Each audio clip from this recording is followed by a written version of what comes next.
Dinipensa ni Senador Dante Marcoleta si Master Sergeant Orly Guteza, ang isa sa mga tumayong testigo sa pagdinig ng Senate Blue Ribbon Committee. Partikular ito sa notaryo sa testimonya ni Guteza laban kay Leyte 1st District Representative at dating House Speaker Martin Romualdez.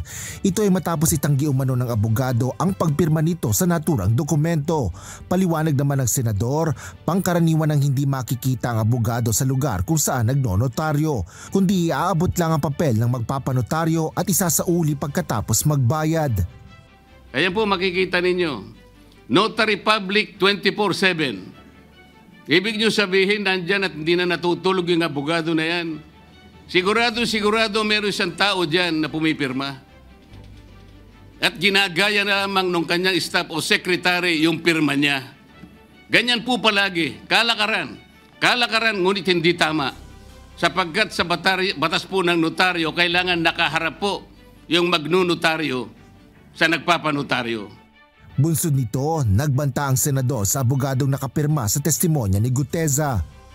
Ngayon, kung tatalikuran po ng abogado na yon ang kanyang pirma, ako na po mismo ang magdidirect ng prosecution sa kanya para ma-disbar siya sapagkat ginagamit po niya yung opisina na yon.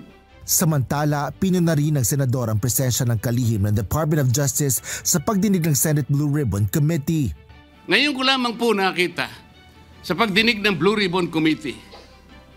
Nandun po yung Justice Secretary.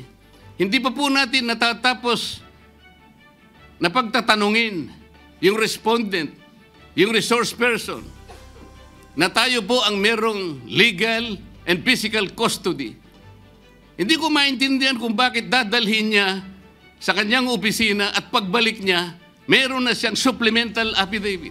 Apila ni Marcoleta sa kapwa senador, isang guni at pag-usapan muna sa gitna nila ang kaugnayan ng Senado sa iba pang institusyon. Meron po tayong mga doktrinang isinasaalang-alang.